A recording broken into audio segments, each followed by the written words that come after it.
सबसे पहले आपको बताएं, इस्लामाबाद हाई कोर्ट में लापता बलोच तलबा की बाजियाबी की दरख्वास्त पर समाअत हुई है। जस्टिस मोहसिन अख्तर कियानी ने रिमार्क्स दिए कि हुकूमत और उसके इदारों को अदालतों पर एतमाद करना होगा। अदालत ने रिमार्क्स दिए कि रियासत और इसके इदारे रूल ऑफ लॉ को नहीं मानते, इसलिए जबरी गुमशुदगियाँ होती हैं। वज़ीर आज़म, सेक्रेटरी दाखिला और दिफा को बयान हल्फी देना होगा कि जबरी गुमशुदगी आइंदा नहीं होगी। जस्टिस मोहसिन अख्तर कियानी ने रिमार्क्स दिए कि पुलिस रियासत का फ्रंट फेस है, दूसरे इदारे फ्रंट फेस नहीं है। क्या मुश्किल है कि पुलिस एक ज़िम्नी लिखकर इंटेलिजेंस अफसरों को मुलज़िम बना देगी? वक्त आएगा कि इंटेलिजेंस एजेंसीज के अफसरान प्रोसिक्यूट होंगे। आज आप ना करें, लेकिन एक वक्त में आला तरीन ओहदेदार भी प्रोसिक्यूट होंगे। दहशत गर्दों का ट्रायल भी इंसदाद दहशत गर्दी की अदालतों में होता है। क्या अमर माने है कि बलोच शिद्दत पसंदों का ट्रायल भी इन्हीं अदालतों में हो? बलोचिस्तान में अपनी इंसदाद दहशत गर्दी अदालतें फाल करें, ट्रायल हो सकता है। मुकम्मल तफसील जानते हैं नुमाइंदा जियो न्यूज़ ओवैस सुज़ई से। ओवैस, बताइए। जी देखिए, अटॉर्नी जनरल ने बलोच लापता तलबा केस में इस्लामाबाद हाई कोर्ट को बताया है कि वफाक की जानिब से सुप्रीम कोर्ट में एक हफ्ते में बयान हल्फी जमा करा देंगे कि आइंदा कोई जबरी गुमशुदगी नहीं होगी। जस्टिस मोहसिन अख्तर कियानी ने दौरान समाअत रिमार्क्स दिए, रियासती इदारों को जुडिशल सिस्टम पर यकीन रखना चाहिए। रियासत और उसके इदारे रूल ऑफ लॉ को नहीं मानते, इसलिए जबरी गुमशुदगियाँ होती हैं।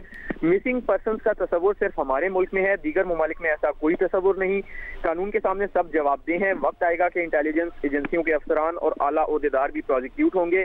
किसी शख्स पर कोई इल्जाम साबित नहीं हुआ तो उसे महीनों रखने का कोई फायदा नहीं। सिर्फ लोगों को अंदर कैद कर देने से दहशत गर्दी नहीं रुकेगी, ट्रायल करना होगा। ये जहन में रखें कि ऐसे किसी भी वाकये का जिम्मेदार वजीर आजम है।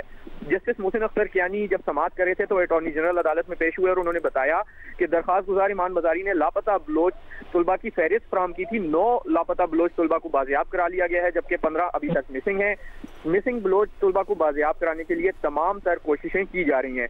जस्टिस मोहसिन अख्तर कियानी ने दौरान समाअत रिमार्क्स दिए कि पाकिस्तान की आलमी सतह पर बहुत बदनामी हो रही है। आला तरीन दफ्तर को बयान हल्फी देना होगा कि जबरी गुमशुदगियां नहीं होंगी।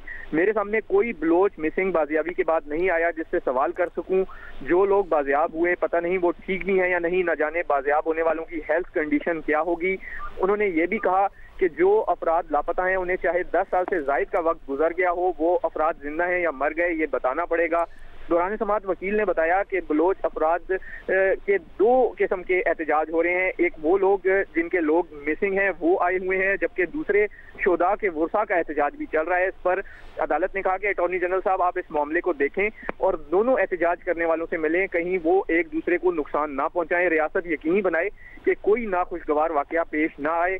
दौरान समाअत जो मुतलका थाना कोसार के SHO हैं वो भी अदालत में पेश हुए और उन्होंने बताया कि हमने दोनों धरनों को सिक्योरिटी दी है। बलोच खातून रोस्टम पर आई और उन्होंने कहा कि आप हमें उम्मीद दे दें, वरना शायद हम कभी मोड़कर वापस ना आए। हमें कहा जाता है कि आपके प्यारों से मुतालिक बताएंगे तो आप शोर नहीं मचाएंगे। अदालत ने कहा हमारा मसला ये है कि जिन पर इल्जाम है उन्हीं से हमने कहना है। वजीर आजम, सेक्रेटरी दाखिला और दिफा को बयान हल्फी देना होगा कि जबरी गुमशुदगी ना की ना आइंदा होगी। आज आप ना करें, लेकिन एक वक्त में आला तरीन ओहदेदार भी प्रोसिक्यूट होंगे।